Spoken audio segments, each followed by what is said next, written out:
Magandang araw, Sir Wilbur po, at your service. Narito ang ETUlay upang gabayan ka sa inyong pag-aaral upang lubos na maunawaan ang iba't ibang paksa o subject.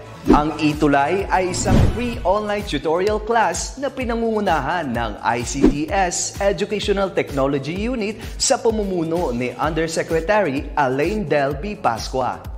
Ang programang ito ay hindi lamang para sa mga bata, kundi ito rin ay magsisilbing gabay sa mga magulang at mga guro kung paano nila ituturo o gagabayan sa bawat asignatura ang kanilang mga anak o mga estudyante. Sa kasalukuyan, ang self-learning module mula sa rehiyon ng Calabarzon at kilala sa tawag na pivot ang ginagamit sa ating ETUlay online class. Kaya ano pang hinihintay ninyo? Ihanda na ang inyong mga ballpen o lapis, papel o kwaderno at samahan kaming itulay ang pagkatuto para sa bawat batang Pilipino. Sama-sama tayong magtutulungan para malampasan ang mga hamon sa panahong ito. Halina't matuto kasama ang inyong online tutor sa oras na ito.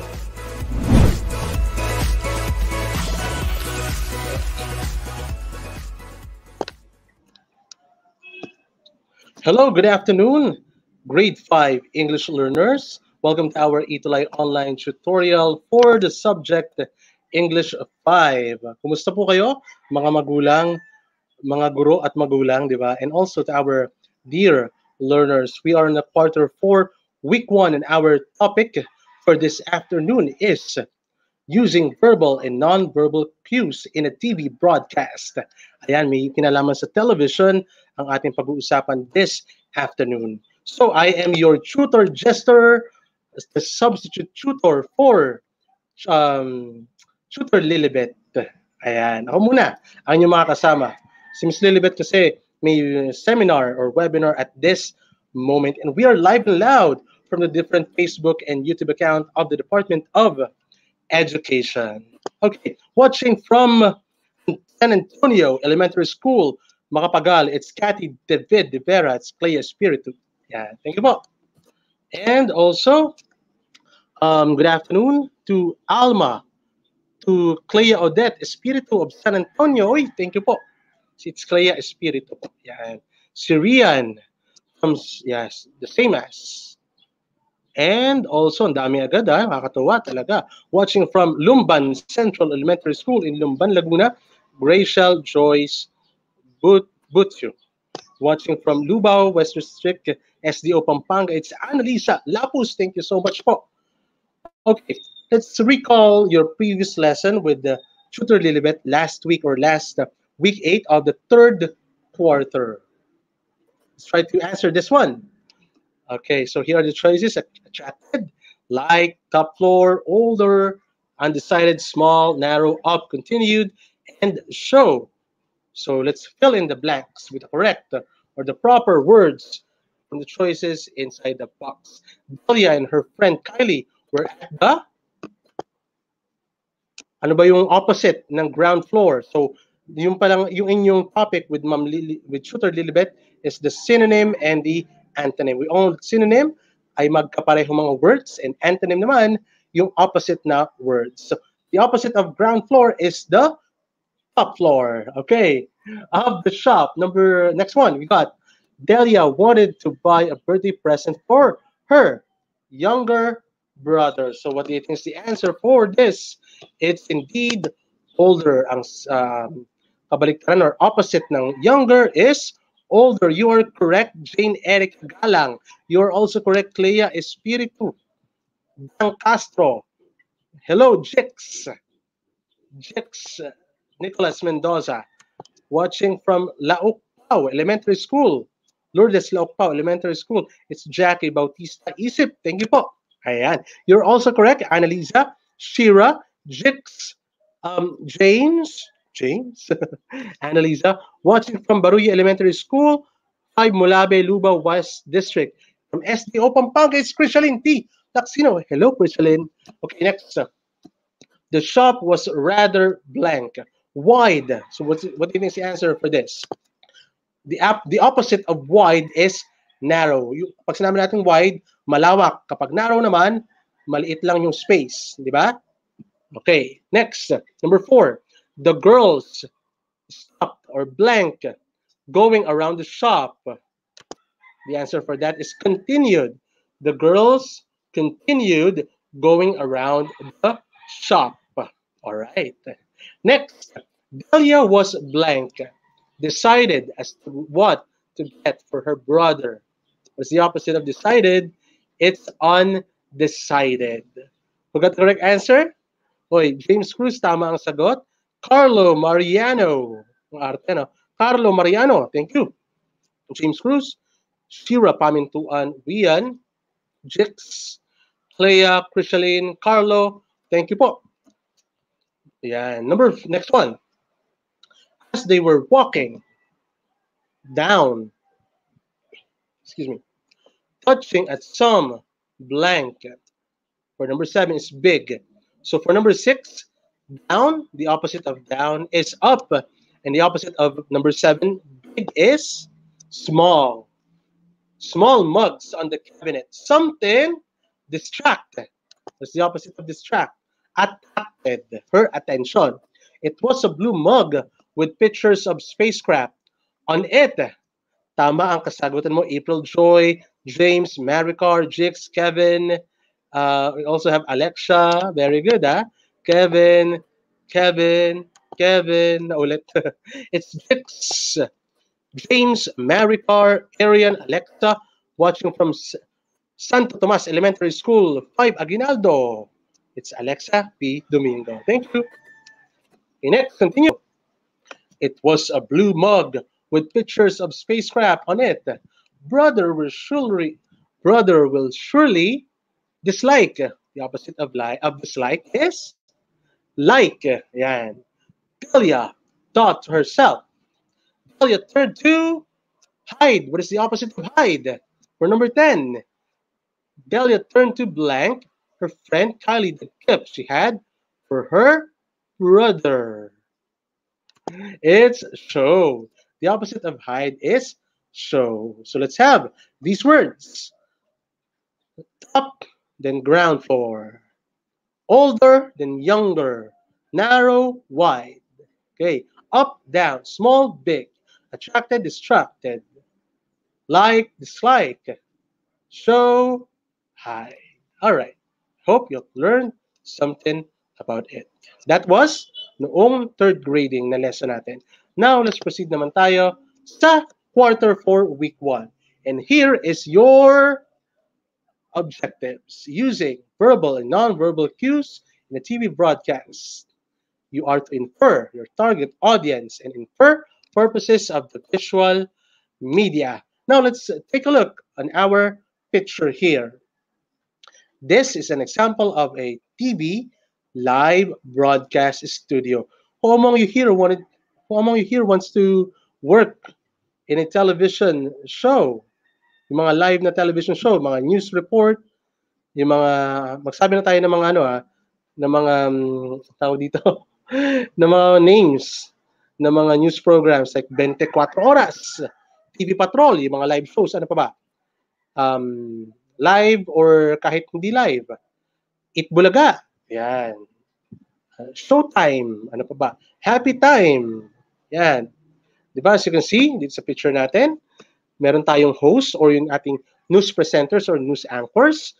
Not only the news anchors are in the studio, but also yung naghahawak ng microphone or kung wala namang boom mic at meron namang lapel, isinusuot na lamang dito sa kanilang dito sa may taas na part ng kanilang body, kinakabit doon, kiniklip.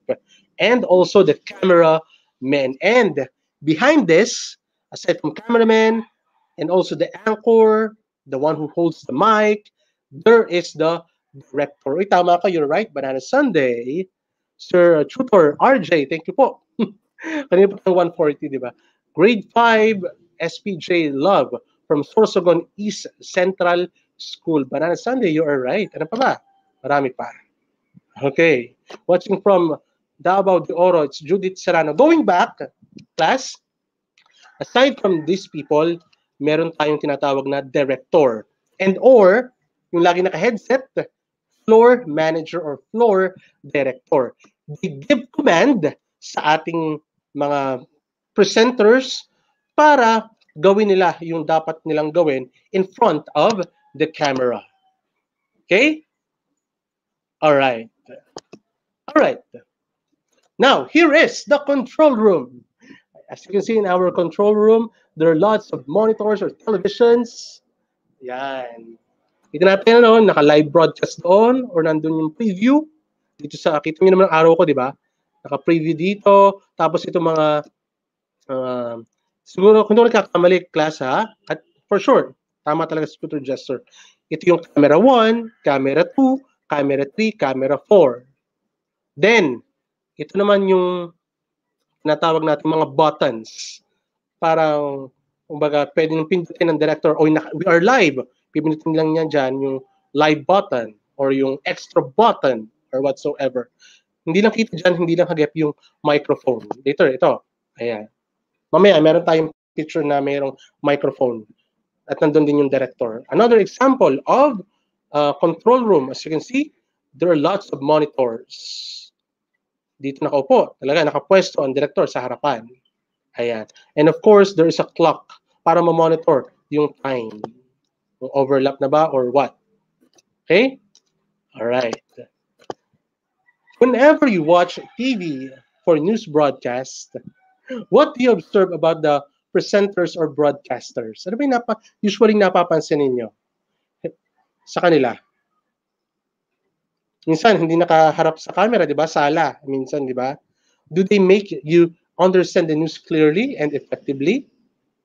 Watching from Baruya Elementary School, it's from Lubao, SDO Pampanga, it's Crishaline, Laxina. Okay.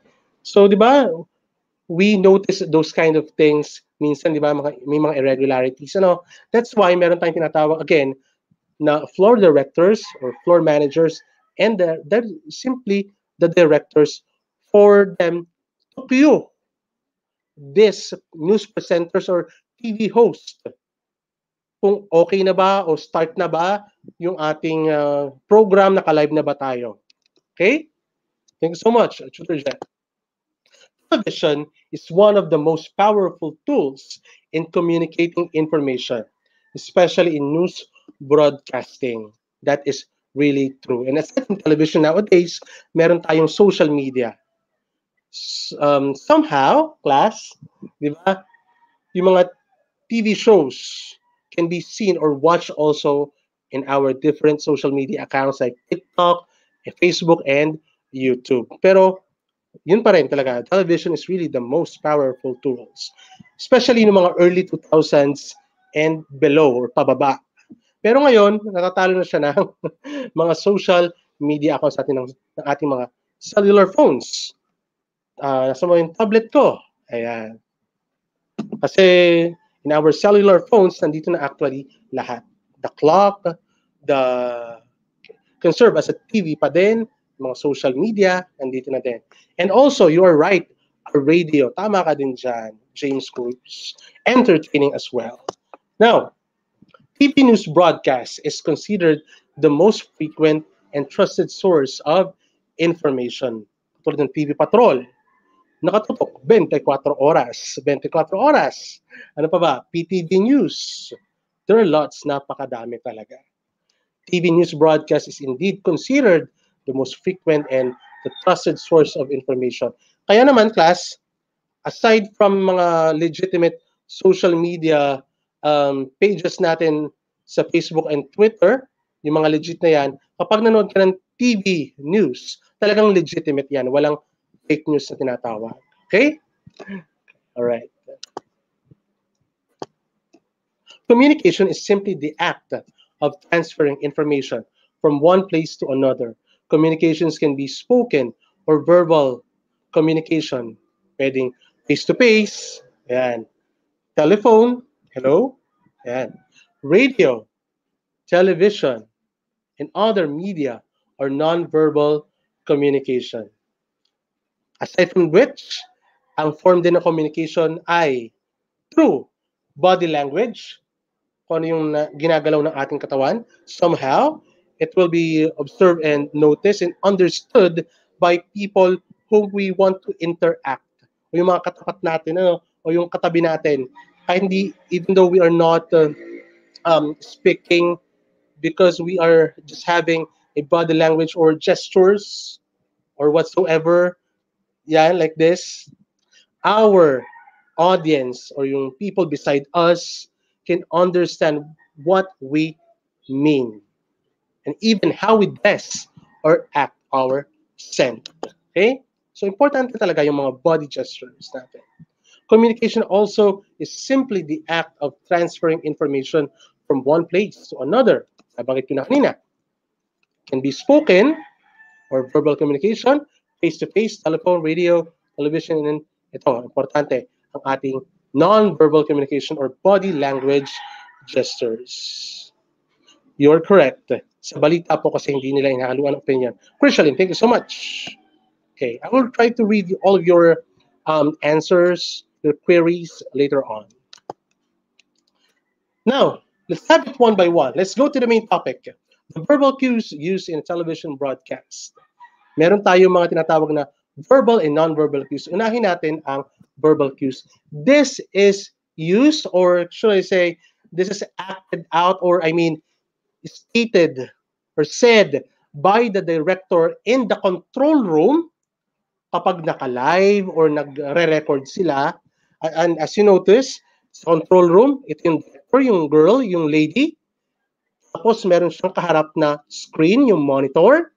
Nag-o-observe siya, maraming monitor. And at the same time, for him or her to talk to communicate with the center or the news anchors, particularly, meron pa siyang kinakausap na naka-headset na nasa studio. And that is what we call the floor director or floor manager.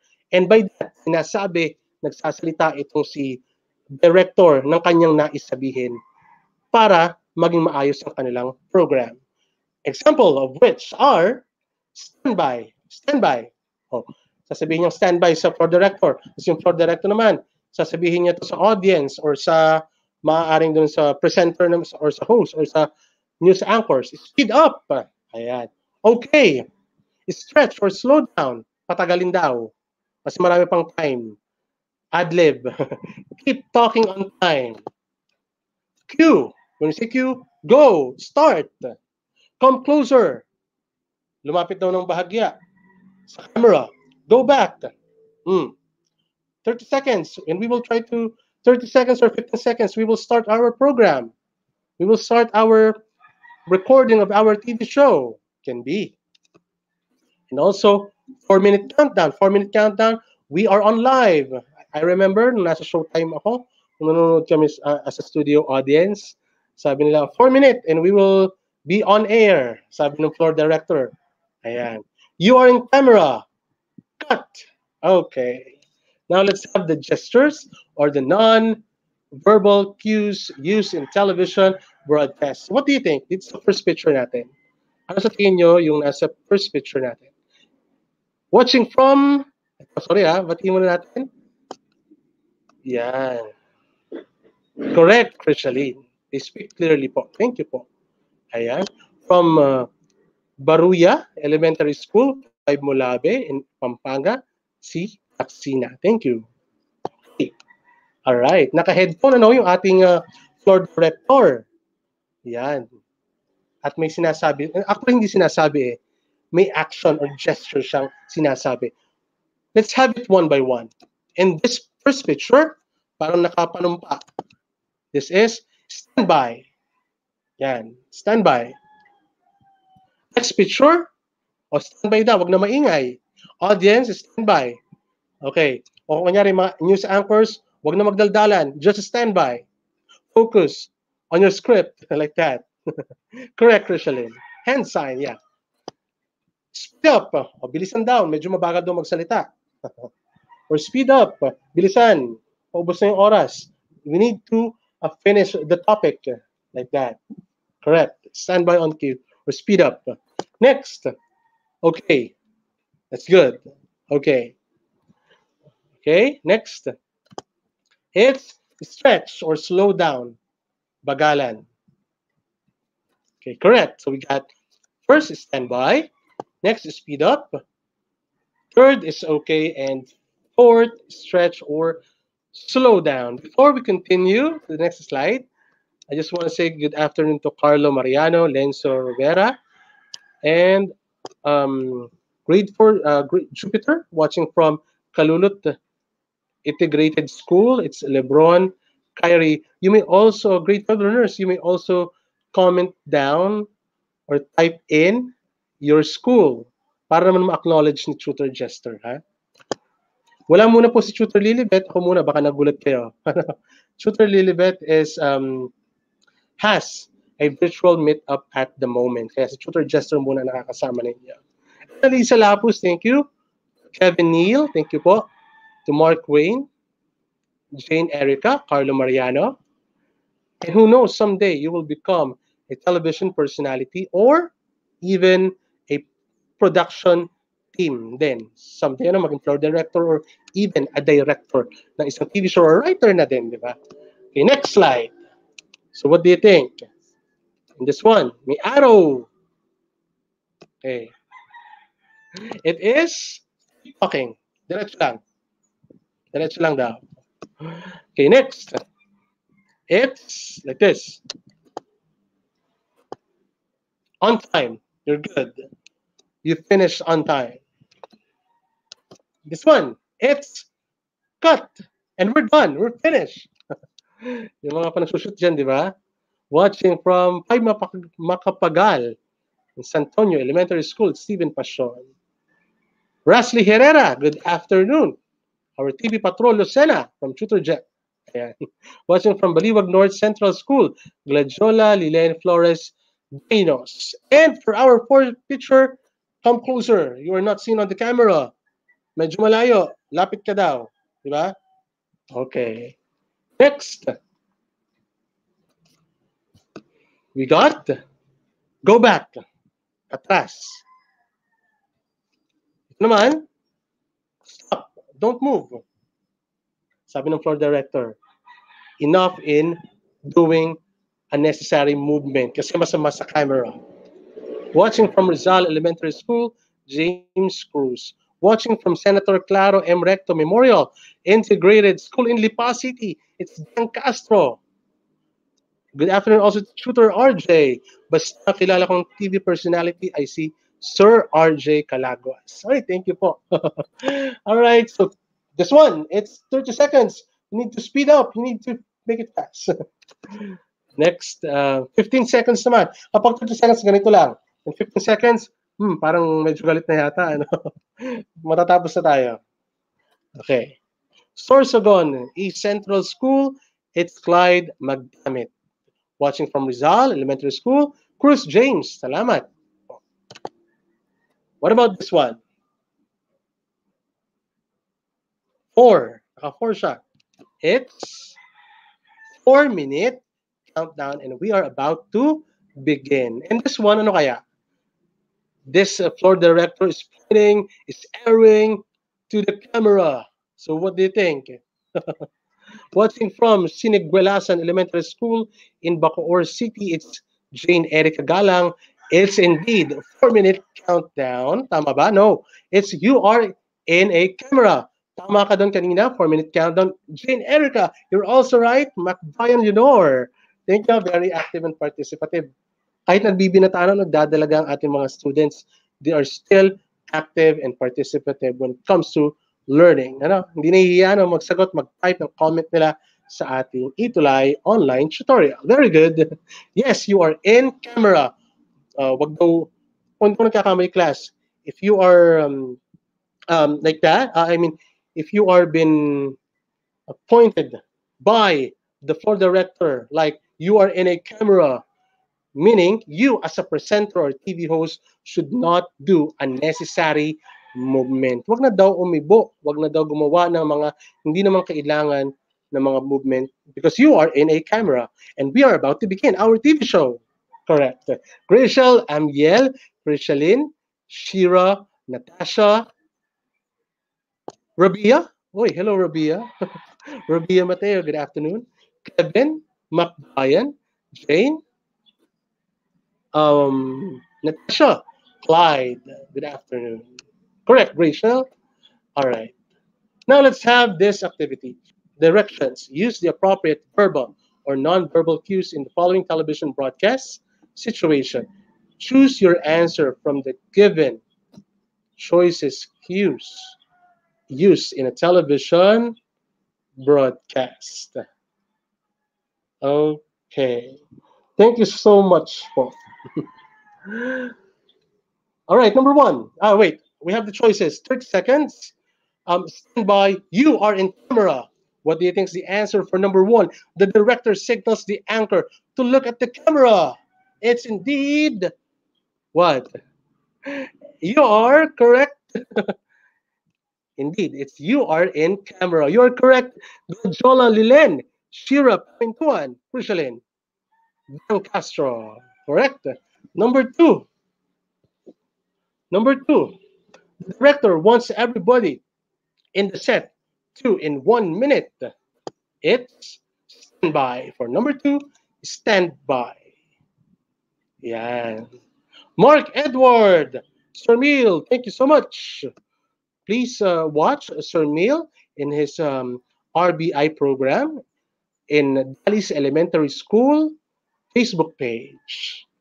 And number three, the director signals to stand by in 30 seconds. It is indeed 30 seconds. You are right, Clea, Carlo Mariano, Crishaline, Natasha, Dan Castro, Arian, correct, Gladiola, correct, Ma'am Apple, kay Tutor Apple, kay Direct Apple, good afternoon, kay Tutor Jeff, kay Direct Jeff, kay Tutor Jane, good afternoon po sa inyo. Thank you so much po. Kevin Neal, you are also correct. Crishaline, you are also correct. Number four. These are, wait, sorry. I wasn't able to give you the choices. Number four, there is remaining time. In the set, the director wants the anchor to talk more and spend the time left. So what do you think is the answer for number four? Come on. Online, people, please answer now. It's the stretch or the slow down. It means there is remaining time in the set. Kaya naman, you need to stretch or dagdagan pa. Ad-lib. Director wants the anchor to talk more and spend the time left. You are correct. James Cruz, Clea, Mac Brian, Natasha, Annalisa, sino ba? Si James Cruz, yes, Dan, Rian, thank you so much for being with me all throughout. Gracia, correct also. Yes, Rizalia, Mapi, Prishaline, oh, thank you. April Joy, Shira Pamintuan.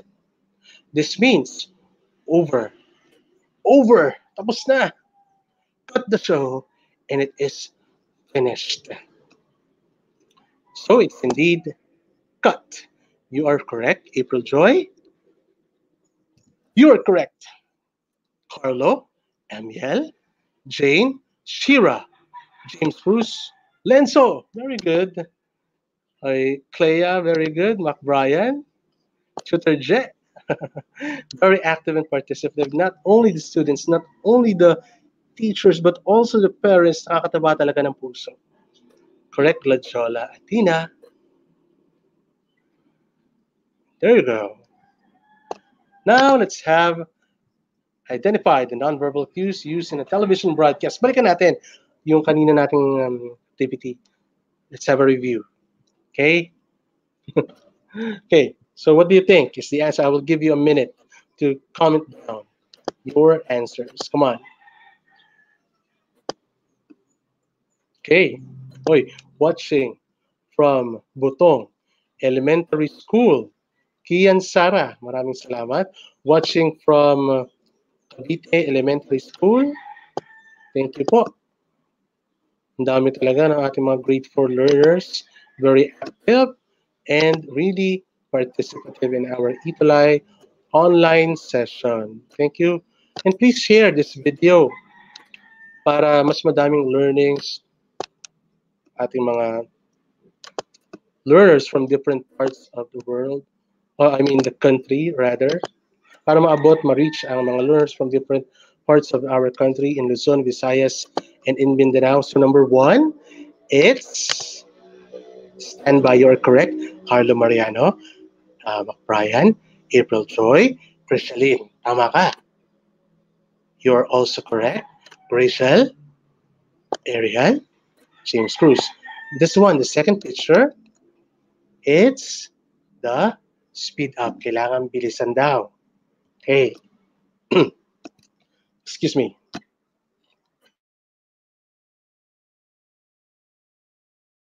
Okay. So, for the third picture, we got it's okay. Correct. Clea Espiritu, you are right. Okay. The fourth picture, it's stretch or slow down. There are lots of students who were able to get the correct answers. Very good. Palakpakan naman ang inyong sarili.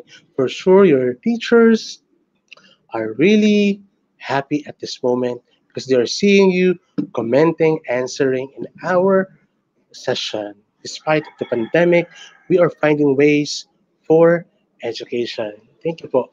Next, I mean, yeah, it's keep talking on time. There you go. Shira, tama. You're also correct. Dauda, Gladiola, Kevin also. You are correct. And also, yeah, Brian, Brian also. Salamat. Thank you. Third picture notes. Cut. We are finished. Ayan. Thank you po. Very active and participative. Next is come closer. Lapit daw. You're correct, Shira, Lenzo, James, McBrien. Anong school ba kayo? You may type in your schools para matuwang inyong mga teachers and your principal as well. Come closer. We got keep talking, on time, cut, come closer. Next slide. Ano ba yan? Power Ranger ba yan? Okay. So what do you think? This one connotes what? Watching from Rizal Elementary School, it's James Cruz from Baruya Elementary School, Mulabe, Lubao, West District, Pampanga. Very good. Magaling mag-English mag-type, ha? Correct. So, in our first picture, we got go back. Next up, stop. Do not move or don't move. Watching from San Antonio Elementary School, San Bato, sa Batangas, Bato, Clea, Espirito. Krishaline, Neil, Andres, Erica, Jane, thank you. Who else? Sino pa ba? Si Rian. Yeah, correct. Very nice. What about this one? Is it 30 seconds or 15 seconds? What do you think? You're correct, Rian. Still remember that. Maria, may assignment po ba? I will give you an assignment later. Don't worry. You're correct, Jane Erica, Gladiola Lilel. You're also correct, Steven. Gladiola. Thank you. Maria Noricel. Salamat. You're right also, McBrien, James Cruz. What about the last picture? Kung meron tayong 30 seconds, we got the 15 seconds. We only have 15 seconds, or it can be 15 seconds before our live broadcast. Okay. James Cruz, tama. Si Arian May, you are also correct. All right. Rian, correct also. And for the last two pictures, what do you think? I will give you enough time or a minute to answer that. Comment down your answers for that. Come on. It is. There you go. It is indeed. Kristalyn, are you sure with your answer? It's 4-minute countdown. Lenzo, very good. You're also correct. Carlo, Shira. Yeah. And the second to the the last picture, the last non-verbal Cue is you are in camera. Do not or avoid unnecessary movement. Okay. You got it right. Ay, salamat ha. Talagang very active and participative ng ating mga online learners. And for your assignment, kasi someone asked if there is an assignment, I'll be giving you. For your assignment, on-the-spot assignment, di ba? You may write an essay about this. You may write an essay about this one. About being a, what do you want to be in the near future? Do you want to become a director, a news presenter, a TV host, news anchor or news reporter? What? Pwedeng, not exactly an essay, but a simple paragraph will do. You may submit, submit talaga, nakakamiss ang face-to-face classes. You may submit your paragraph, your answers, your paragraph with Tutor Jester sa kanyang Facebook account. That's Jester Pagkaliwagan, and I'll be visiting my message request. Okay? So learners, please do follow the page of Tutor Lilibet. I am Tutor Jester, your substitute tutor for English 5. Thank you so much to all of our directors. Mula kaninang 140, si Direct Jane, Direct Jeff, and also, of course, Direct Apple, and then Direct Ben Foster. Thank you so much po. This has been Tutor Jester. Always log in our Choose English Day. That's from 1 to 4:20 in the afternoon every Tuesday, together with the ETUlay tutors from Monday through Friday, 9 o'clock until evening. Maraming pong salamat. Thank you so much for joining me. And I really appreciate your being participative with Sir Jester. Thank you so much. Maraming salamat. Goodbye.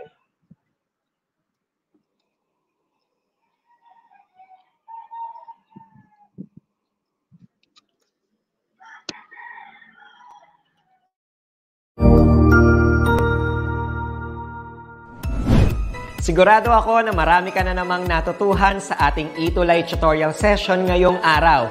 Tandaan, ito ay hindi lamang para sa ating mga mag-aaral, kundi pati rin sa ating mga minamahal na guro at mga magulang na kaagapay natin para maituloy ang pagkatuto sa kabila ng nararanasang pandemya. Patuloy ding sumubaybay sa DepEd TV para sa mga araling ginawang video episodes. Mapapanood ito mula Lunes hanggang Sabado, alas 7 ng umaga hanggang alas 7 ng gabi sa inyong mga telebisyon. Abangan bukas mula 1:00 ng tanghali ang iba pang aralin sa ating ETUlay free online tutorial session sa Filipino. I-like and subscribe at manatiling nakasubaybay sa ating ETUlay tutorial session sa DepEd Edtech Unit FB page at Educational Technology Unit channel sa YouTube at sa DepEd Tayo at DepEd Philippines social media accounts. Paalam!